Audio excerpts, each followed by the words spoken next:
What's going on, guys? Jason back in the studio, not the basement. I don't think many people have seen my studio. This is a recent thing as of the last year. Most of the time you see me just vlogging in the basement, but when I actually have sessions to do like headshots and other sessions, I would be in here doing it. So setting up, what I need. So the reason for this video is really about the studio, but more importantly about this camera right here, the Lomo'Instant Wide. This is the original. Now they have the glass version. So now this is the wide version. This is the original version that had the plastic lens. The glass one obviously has the glass lens. So this is the original one. I had two. My first one didn't work and I bought it off eBay. So made that mistake. Bought this one directly from Lomography, and then everything worked out and has been working out quite well with this. So what I've been doing with this is I've been shooting some Instax Wide shots in the studio. And I haven't done a whole lot of it, but I definitely want to do more of it because I think it's a really cool thing for clients to have, right then and there. And there's many ways to get prints, and you could shoot anything and print it nowadays with 4x6 printers, which I have literally right over here, Canon Selfie 1500. But I brought that out because I did a passport photo, not for the purposes of just kind of handing out a client, photo. But I could do that. I really like the Instant because it just gives you a different feel, nostalgia. And what I like in particular about this camera is because it has a PC sync. Now I'm shooting on my phone today.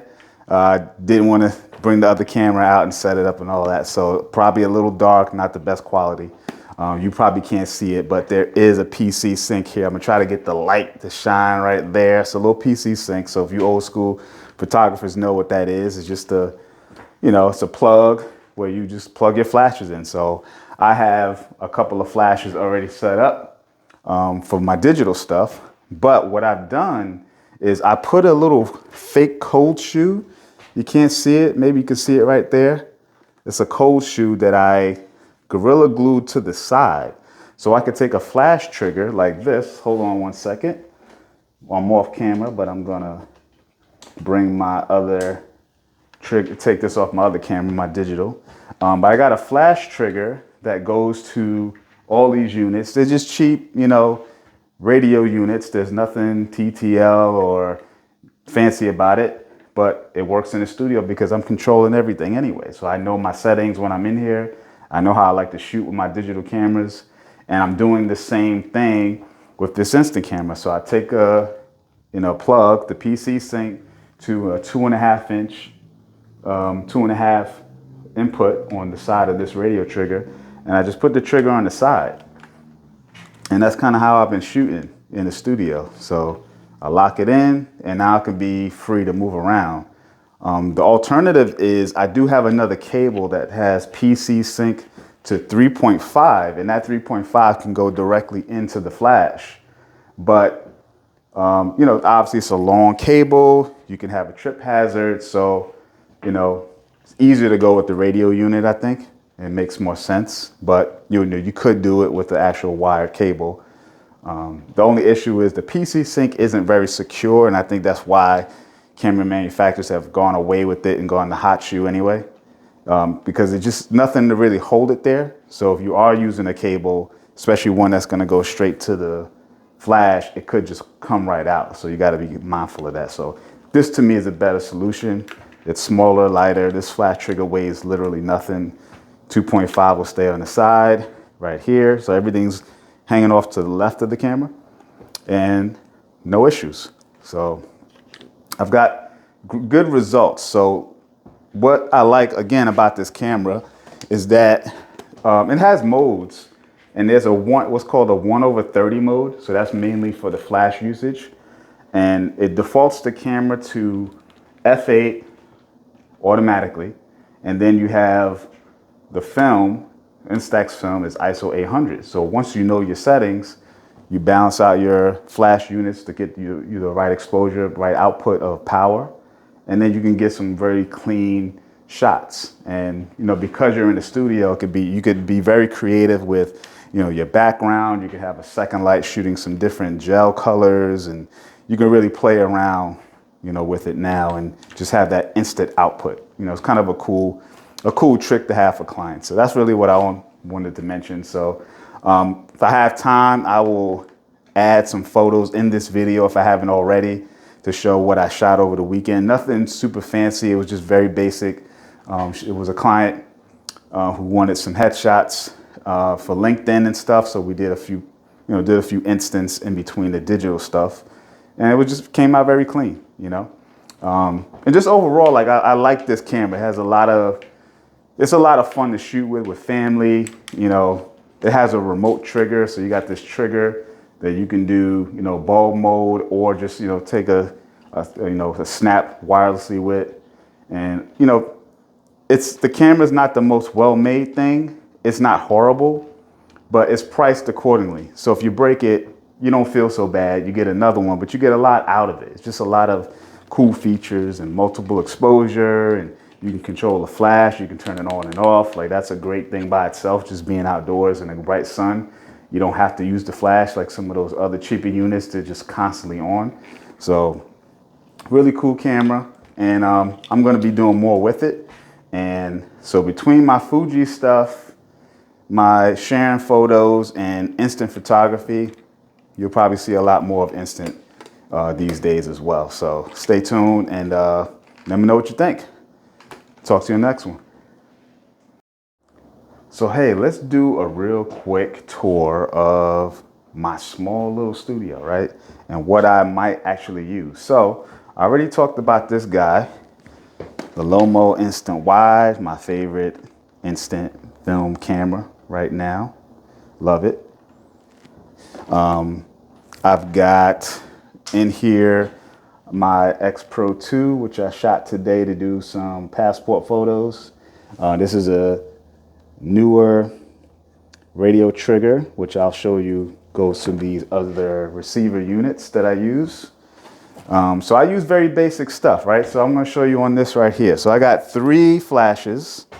I got 3 3 manual speed lights, right? This is a lot of my photos. If you go to my website, 99% of the photos that are in the studio environment are done with these things. Very simple stuff. You don't need fancy things. So I got the newer TT560 speed light, fully manual, no TTL, no bells and whistles, not a thing.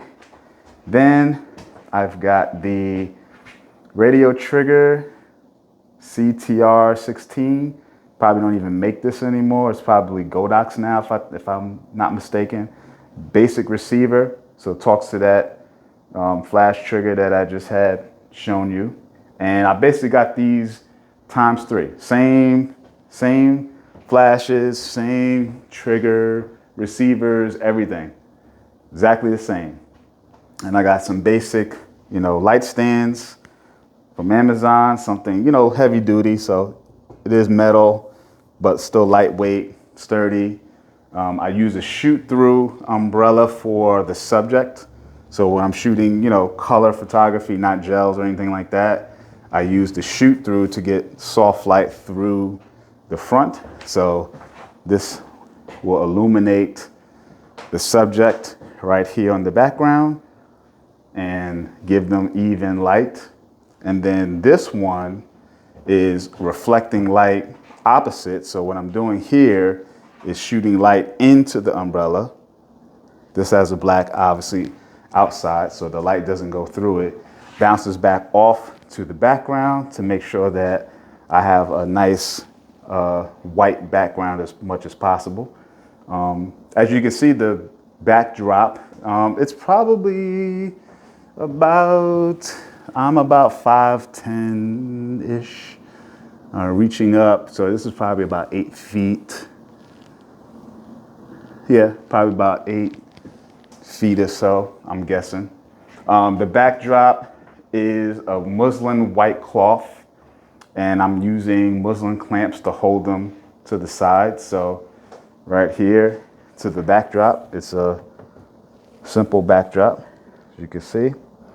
behind it, I actually have the black backdrop right behind it. So the black backdrop is actually threaded through the hole at the top. It's actually going straight through. And then I keep that there permanently. And then I have the white kind of draped over it when I need it. So that's kind of how I've been working lately, just so I don't have to break things down too often. And that's basically it, y'all. Other thing is I got a whole, I call this the flash bag. So inside this book bag is where I would bring my flashes in. Actually, the flashes, they all have rechargeable AA batteries inside. So I don't have waste. So I just go and recharge them when I need them. And I've got plenty of AA's. I got 2 different chargers that have 8 bays for charging. So that keeps me solid. And like I said, the flash bag, I put all my flashes in there, all my triggers, my cables, things that I need for flash units, as well as some color gel setup. So I have maybe I'll just open it. Why not? Give me a sec.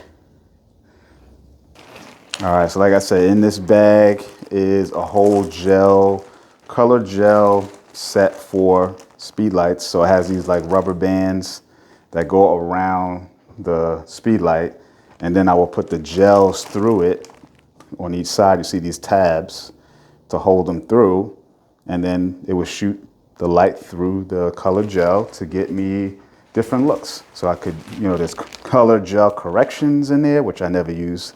But most of all, to change the colors and to get something fun. So that's really it, y'all. That's all I got. Here's my studio.